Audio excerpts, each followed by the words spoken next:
and loving God. Hello, everyone, and welcome to the Fandango Big Ticket interview. And I'm here with the cast and filmmakers behind The Color Purple. First of all, I have to start, of course, to my left to you, Miss Oprah Winfrey, because I wanted to ask you, this is a time that I think folks are going to be excited not only to see this film, but to see it with their families at Christmas. And I love the fact that a new generation is going to get to make new memories around this incredible film.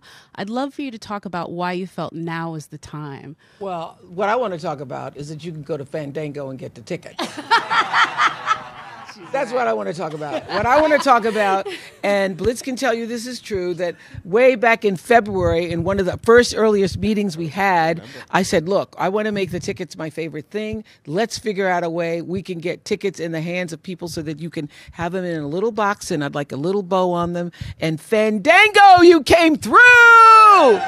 So thank you very much. And I think what's so wonderful about being able to have the tickets and give to your friends, all kinds of friends, give them to everybody in your office, because this movie is for everybody who has a heart and wants it opened. And I feel that, you know, that no matter where you come from, whatever your race or place is in life, that the experience of having the aperture of your heart open so that you feel joy, you feel lifted, you feel forgiveness, you feel a sense of healing for yourself. That's why this is the perfect Christmas movie. That is why it's for the Christmas season. And we wanted it on Christmas Day. We wanted this position because we thought it would uplift people. I also love that we're getting this musical version because Miss Fantasia, the role, our Miss Celie, that you played on Broadway, you're also bringing it here to audiences on screen. And they're going to get to experience joy, which I really want folks to remember about this. And a lot of that joy happens in the mind of our Celie. I would love for you to talk about how this new interpretation lives in that world of magical realism and how you got to play with that aspect of Celie, which not a lot of folks maybe can see in previous versions. And that's why I said yes to the part, because he gave her an imagination. Playing it on Broadway, she didn't have one. And that's probably why it was so heavy. You know, it was so heavy. She wasn't allowed to express how she got through all of that stuff. And she code switches. Celie plays with everybody. She's with Mr., Sophia, Harpo, Shug, Avery. That's a lot to carry. So the fact that he gave her an imagination and allowed her to live and is allowing young people, young girls, young men, to see that no matter where you are, it starts in the mind. You plant the seed. If you want to see yourself in a better place, plant the seed. And I'm going to say, like Ms. O said, this time with Celie taught me so much. Of course, I'm wiser now. I'm a mom now of 3, got a doggy, so we're going to add Lola, that's 4. You know, married, I'm in a different place. I see things totally different. And I guess I was afraid of going back into Celie and seeing the same thing, but that was different, totally different. Her imagination allowed me to play a little more, allowed me to be able to carry, you know, all that I needed to carry playing with my castmates and the roles that they were playing. And it allowed my heart, like she said, to open, because I always had one, but it was through the years, broken, pals, so much stuff, and I wanted it to be open again. Playing Celie this time, allowing her to be my life coach, allowed my heart to open again. And that's all I ever wanted. Thank you for that. Okay, no more crap for me. Mr. Blitz, sir, just being here, we got tissues on the table. I have to ask you, sir, how did y'all keep dry eyes? Because I will say every time I'm with this group, I feel the emotion. But I will say the best part of it is the fact that on top of that, we also get the colorful vibrancy that you put on set, and that it came from, I think, from the first moment that you thought about doing this project. And so I'd love for you to talk about how your work as a visual artist really was the Bible for every single person that you ended up bringing on set for this experience. Wow. You know, I'm originally from Ghana, and I grew up around vivid color. I mean, if you see African fabric, it's some of the most vivid, and my mom had a stack of that fabric, and so I know color. It's how we move, and I really made a choice very early that we weren't going to create a film that felt drab and felt sepia tone and desaturated. Because I find it's a false way in which people see the past, because they're often looking at photographs that have survived several years, which are obviously sepia tone, obviously black and white. And so me, Dan Lawston, Francine, my costumer, Paul Asterberry, our first job was to say we're going to push through these photographs and arrive where people lived in color. And that color was vibrant. It was alive. And that's kind of where we really begun. But I also think that in a way, psychologically, it brings an exuberance to the audience, right? When Shug is coming on that barge, I mean, that's still one of my favorite just frames. That red dress and that steel blue, atmosphere behind you and those lamps, that is the kind of visual that is inviting. And I think for a story that oscillates between joy and pain, the visuals that are inviting become the bridge that allow you to stay through the difficult things, because even when the circumstances are not beautiful, we are a beautiful people. Thank you. I had to drop that gem. Yes, bars. Miss Taraji P. Henson, ma'am, a lot of that joy and a lot of that beauty comes through with your portrayal of Shug Avery, who literally jumps off the screen from the minute we get to see her. But I really love the idea that as many credits as all of you have done, but especially with your career that you've done to this point, you got to explore new things with Shug Avery. I'd love for you to talk about, because we've seen you do a lot. We've seen Cooking, we've seen Benjamin Button. What did you bring to this portrayal that you got to play with for the first time? The singing. Because I play, a lot of the research for me sometimes start with the name. And so when you name a character Shug, that means something. And I've played a Shug before in Hustle and Flow. That Shug was more like Celie, a diamond in the rough. And so this Shug was big, and she was like, she's the Cookie of the 1920s, And another thing that's really in particular, they always say some heroes don't wear capes, I had one journalist say she was like an alien coming down from space. But you have to realize this is the first generation, the first generation of free slaves, right? So for her to be so bold and her imagination, where she lived in her head, to be able to be the one to get away and go out there and do something and make something of herself, that is, whoa. I don't think I've ever played a character like that before. But I guess for me, it would be the singing, and to be in this industry for more than 20 years and to be my age, 53, and still be able to surprise my fans. I couldn't have dreamed this. You know what I mean? Like you said, God, our brains are too small. A bigger dream, and that's why you have to surrender. You have to surrender. And so that's what I did. I totally surrendered to this woman, and she taught me so much about myself. I am kind of like a klutz in real life, and I was watching the fancy scene, and I saw my hand go up and how it came up so elegantly under your chin and lifted. I said, where did that come from? What are these things? I didn't even know. Who that woman? Yeah, I was like, yeah, exactly. I was like, I don't even know how to do it again. So that's the beautiful thing about what we do, because it's literally really spiritual, to allow our bodies to be a vessel for these characters to tell their stories. That's why you have to protect your space. You have to protect your energy. And I think we all know that, because we do this. And that's why we were so protective of each other on set. This woman here having to carry all of that. I'm a leading woman. I know what it takes to need support. I know how to support. And so there were times when I would see her, we do a scene, and I would play with her her, you know what I mean, to get her out of it, you know, because to take on when you leave, you got to go home and deal with us being black women, kids, family.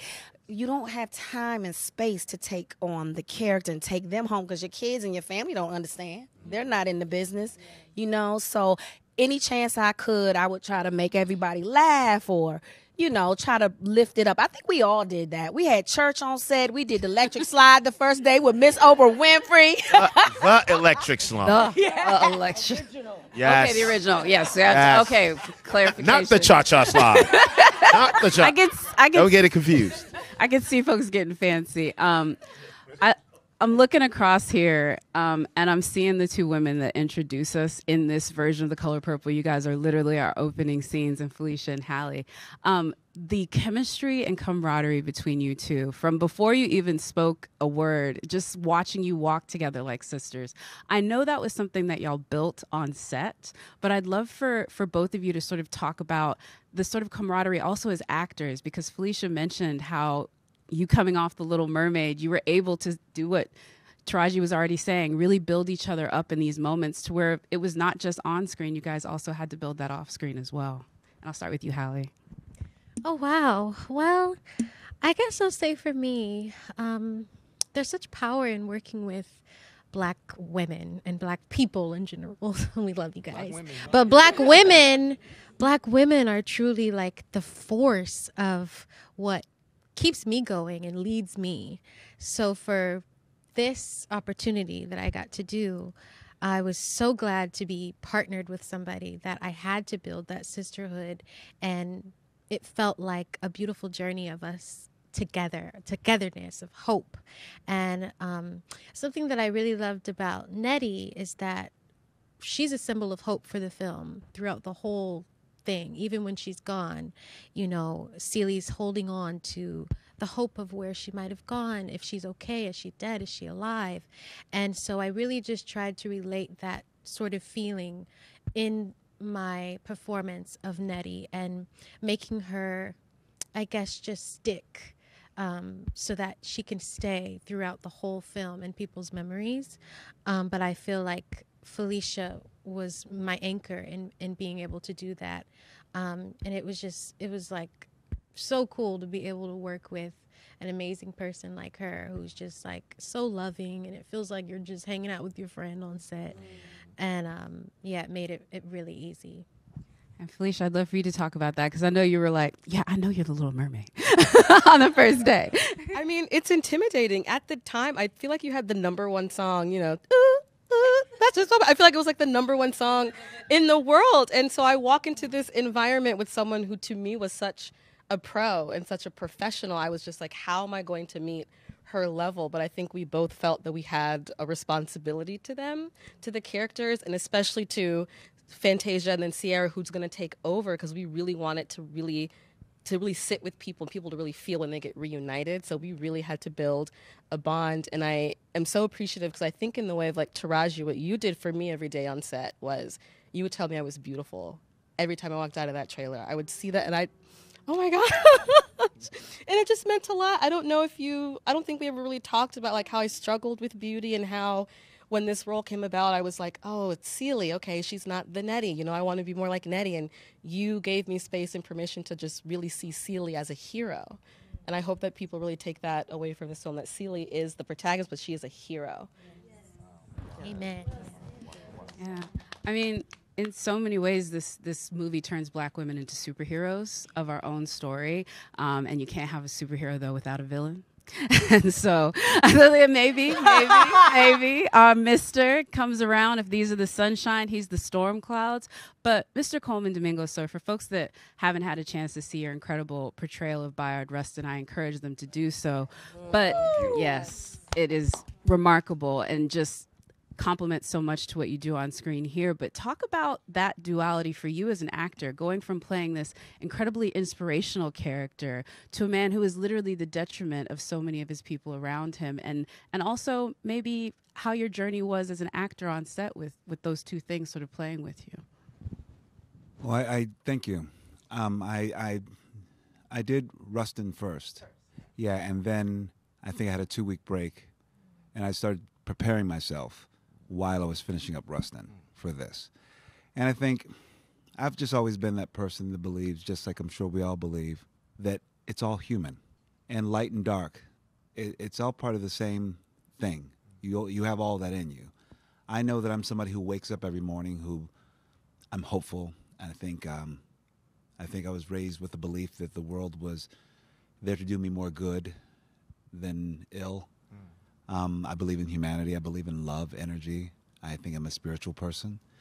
But I also understand the darkness. I understand the gifts that I've been given.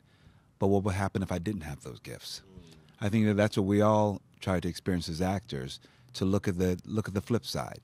I knew when I would come from playing this person Rustin, who was one of my personal heroes, to actually playing someone that I had questions about, someone who I thought, well, how can someone do something like that to someone? What is it that maybe I even have inside of me? I have to look at it as being human, in every single way. Like this person, I had to find ways to love Mister. That's the only way I can play him, is to find out, well, what are his dreams and his aspirations? What happens when he doesn't get it? What beliefs were poured into him that are really the antithesis of what actually is happening, how these women are evolving, how his ideas about women. I'm such a feminist, and I always want to make sure that I have space for women and make sure that they have what they need. And I knew that I needed that as well to actually be Mister, to actually play Mister. I needed to be that feminist and looked after my co-stars every single day and make sure that they were held and they had what they needed. And also to build the arc of my character as well, to make sure, for me, to look at their evolution, how smart they are, and how Celie, is the one to give grace to her oppressor. And I think that's powerful.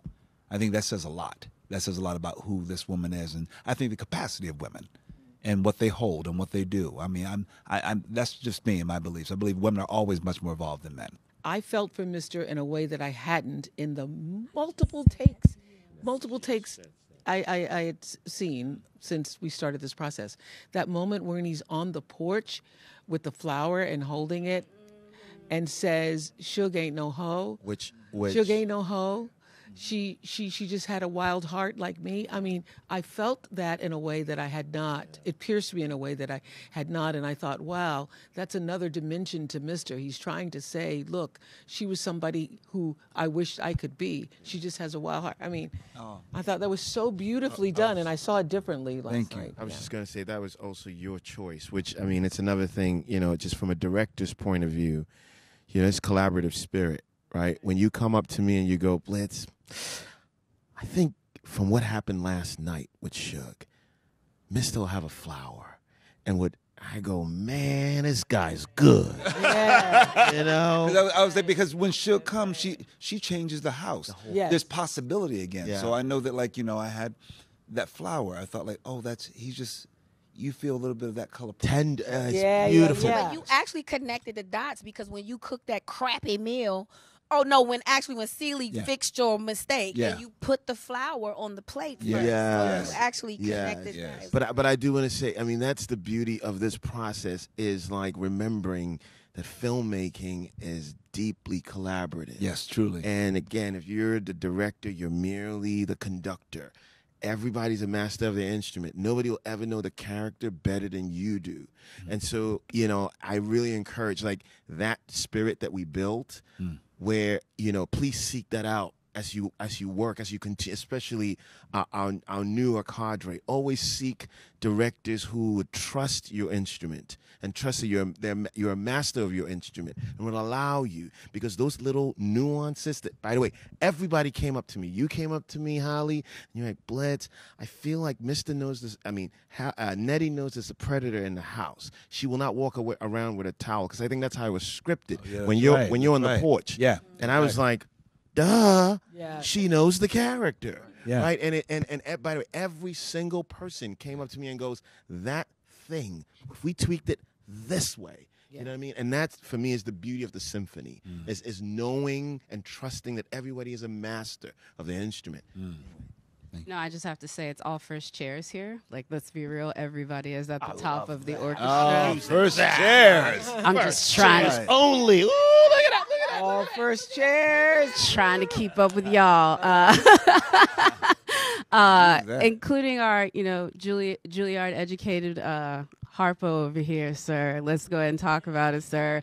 Because, again, I want to make sure that folks understand the joy of this piece and the joy that you fought for in this piece, because we get to see Harpo go to work. And I love not only what that scene means for the character, but let's be real, they put Corey in some nice outfits with a hammer. It was really nice. The shoulder roll. It's the shoulder roll. You like that shoulder roll? That shoulder roll going to get him into some trouble. You see it on the that shoulder roll. I'd love for Going to you get him in talk- trouble. Okay, stop thirsting over court. I would love for you to talk about the work you put into the work song. The work of the work song. Honestly, Harpo for me is he's an observer. He's a quiet. I think he's an empath. I think he's somebody who feels deeply, and it's not a world that necessarily allowed him the space to do that, but he made the space, and I think he was empowered to make the space by his woman, by Sophia, because he sees in the same way that you guys were just talking about how you see that in Shug.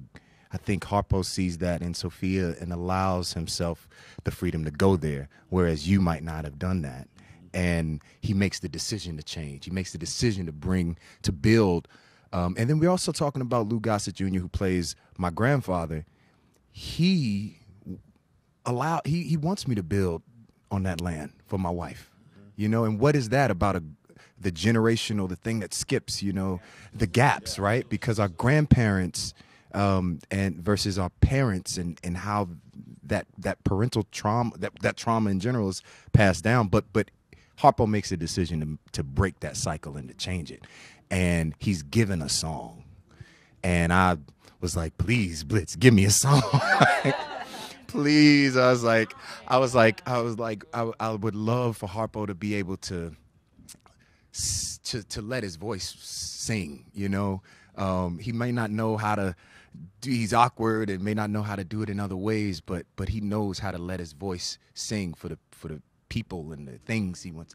And Blitz graciously, he wrote it and he gave it to me about 5. We were doing the table read, and everybody was there or on the Zooms and everybody sitting there just waiting. And 5 minutes before Blitz comes up, he's like, "Let me talk to you," and he gives me Harpo's work song, and he sings it for me. He's like, because he's an excellent musician, and he sings it for me, and then he was like, "Go." And then he just left me with it. But that was the spark that kind of allowed me the freedom to go and to play. And then Fatima's incredible team and choreography.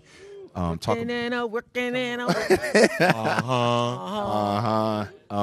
Blitz's vocals, by the way. Yes, yeah. But it's a joy to be able to have that freedom. To have that, and also the joy of music, black music, and where it comes from. We start singing, we hear a beat, and all of a sudden our voices are in it, and that goes back years and years. So it was a blessing to be able to infuse this movie with that, because that's what this movie is. It leaves you with joy, and their relationship, truly, truly.